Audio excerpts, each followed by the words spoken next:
அஸ்ஸலாமு அலைக்கும். இன்னைக்கு பார்த்தீங்கன்னா ஹூலின் கிச்சனில் இறால் உருண்டை ஆன செய்கிறோம். அதுக்கு ஃப்ரெஷ்ஷாக இறால் வாங்கி இதை க்ளீன் பண்ணி வச்சுருக்கோம். ஒரு சின்ன சைஸ் டொமேட்டோ வந்து கட் பண்ணி வச்சுருக்கோம். சின்ன சைஸ் வெங்காயம், பச்சை மிளகா, பாதி தேங்காய், தக்காளியும் தேங்காயும் நம்ம வந்து அரைச்சி எடுத்துக்கணும். இப்போ பார்த்தீங்கன்னா தேங்காவையும் தக்காளியும் நம்ம நல்லா அரைச்சி எடுத்து இதோட வந்து 1 டேபிள் ஸ்பூன் மல்லி ஆட் பண்ணி இதையும் நல்லா அரைச்சி எடுத்துக்கலாம். இப்போ பார்த்தீங்கன்னா ஸ்டவ் ஆன் பண்ணி வச்சுக்கலாம். ஆன் பண்ணி வச்சு சட்டி வச்சுட்டு நல்லா ஹீட் ஆனதுக்கப்புறம் 3 டேபிள் ஸ்பூன் எண்ணெய் ஊற்றணும்.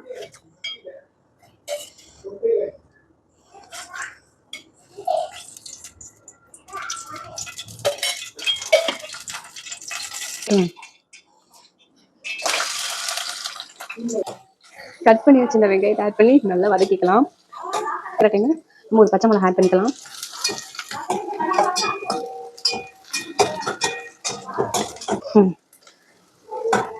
உப்பு ஆட் பண்ணால் நான் வெங்காயம் டக்குன்னு வதங்கிடும், அதனால உப்பு ஆட் பண்ணிக்கலாம். வாங்கிடுச்சு. இப்போ வந்து இஞ்சி பூண்டு பேஸ்ட்டு 1 டேபிள் ஸ்பூன் ஆட் பண்ணிக்கலாம். 1 டேபிள் ஸ்பூன் இஞ்சி பூண்டு ஆட் பண்ணி நல்லா வதக்கணும். இஞ்சி பூண்டை பச்சை வதக்கணும்.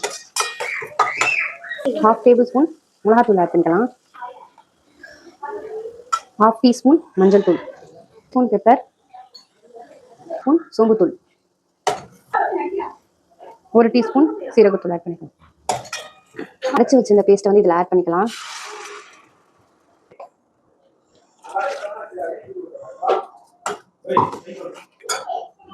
ஒரு உருளைக்கிழங்கு கட் பண்ணி வச்சுருக்கேன், இதில் ஆட் பண்ணிக்கலாம். ஆனத்தில்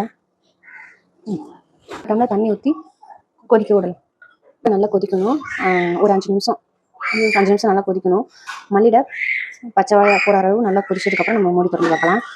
இதுக்கிடையில் நம்ம வந்து ஆனத்தில் போடுறதுக்கு இறால் உருண்டை சேர்க்குறோம். அது எப்படி செய்யறதுன்னு பார்க்கலாம். இறால் உருண்டைக்கு பார்த்தீங்கன்னா ஒரு பெரிய சைஸ் வெங்காயம் நான் குட்டி குட்டியாக கட் பண்ணி வச்சுருக்கேன். ஒரு கைப்பிடி ஒரு 2 டேபிள் ஸ்பூன் போட்டு கடல, காரத்துக்கு 2 பச்சை மிளகா, தேவையான அளவு உப்பு. இப்போ பார்த்தீங்கன்னா கழுவி வாஷ் பண்ணி வச்சிருந்தேன் இறால்.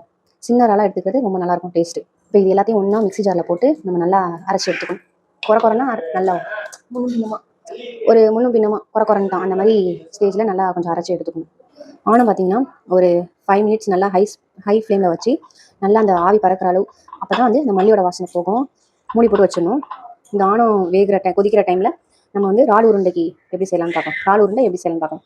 ஃபஸ்ட்டு வந்து எடுத்து வச்சிருந்த பொட்டுக்கல்லையே கொஞ்சம் குறைப்பாக அரைச்சி எடுத்துக்கணும். அப்புறம் பாதி மூடி தேங்காய் வச்சுருந்தோம்ல, அதை ஆட் பண்ணி இதையும் நல்லா அரைச்சி எடுத்துக்கணும். பார்த்தீங்கன்னா தேங்காய் பொட்டுக்கல்ல போட்டு நல்லா அரைச்சி எடுத்துக்கிட்டாச்சு. இதுக்கப்புறம் வெங்காயம் நான் வந்து ஒரே ஒரு பச்சை மிளகா ஆட் பண்ணிக்கிறேன். ஏன்னா புளியெல்லாம் சாப்பிடணும் இல்லை, அதனால வந்து காரத்துக்கு கம்மியாக ஒரு பச்சை மிளகா நம்ம இதோட அரைச்சி எடுத்துக்கலாம். கொஞ்சமாக தேவைக்கு உப்பு போட்டுக்கலாம். ஒரு பச்சை மிளகா. இதில் பார்த்தீங்கன்னா 1 டீஸ்பூன் சோம்புத்தூள் ஆட் பண்ணிக்கலாம். 1/2 டீஸ்பூன் வந்து மஞ்சள், 1/2 டீஸ்பூன் இஞ்சி பூண்டு பேஸ்ட் ஆட் பண்ணிக்கலாம்.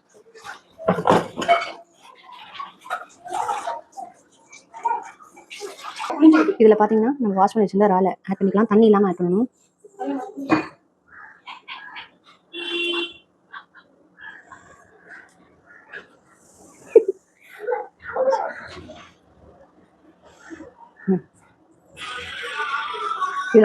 இதில் வந்து நம்ம தண்ணியை ஆட் பண்ணக்கூடாது. எல்லாமே ட்ரையாக தான் அரைச்சி எடுத்துக்கணும். இறால் போட்டதுக்கப்புறம் இறாலையும் மிக்ஸியில் ஒரு ஓட்டு எடுத்துக்கணும். இப்போ அரைச்சதை நம்ம ஒரு பவுலில் ட்ரான்ஸ்ஃபர் பண்ணிவிட்டு அதுக்கப்புறம் வெங்காயம் குட்டி குட்டியாக கட் பண்ணி வச்சுருந்தோம் இல்லையா, அதை போட்டு லேசாக குறைன்னு ஒரு ஓட்டு எடுத்துக்கணும். அரைச்ச வெங்காயத்தை நம்ம இதில் ஆட் பண்ணிடணும்.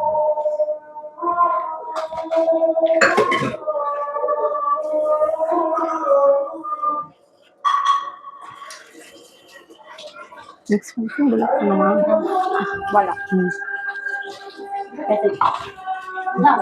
இதில் வந்து இது எல்லாத்தையும் நல்லா ஒரு மிக்ஸியில் போட்டுட்டு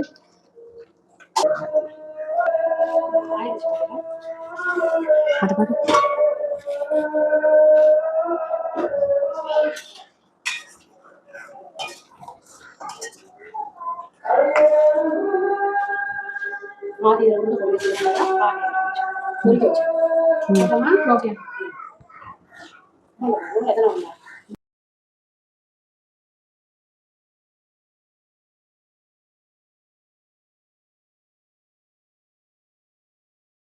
நல்லா கொதிச்சிருச்சு. இந்த டைமில் அரைச்சி வச்சுருந்த பால் ஷேப்பில் நம்ம போடணும்.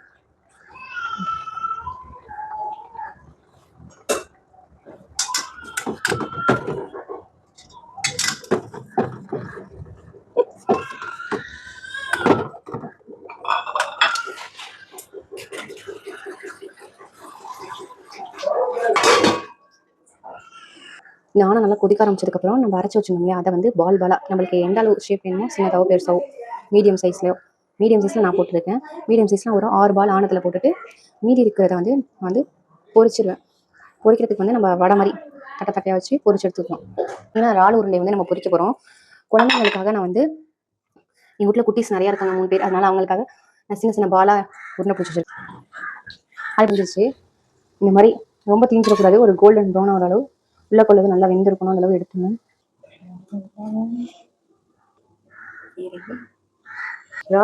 இறால் உருண்டான ரெடி ஆயிடுச்சு. நல்லா திக்காக இருக்கணும், உருண்டைலாம் நல்லா வெந்து இந்த குருமா ஸ்டேஜில் இருக்கணும். ஒரு ஃபென்டாஸ்டிக் இறால் உருண்டை ஆனும் ரெடி ஆகிடுச்சு. இறால் உருண்டை கிறிஸ்பி பால்ஸ். இது பிள்ளைங்களுக்குலாம் கொடுத்தா ரொம்ப விரும்பி சாப்பிடுவாங்க, நல்லாயிருக்கும்.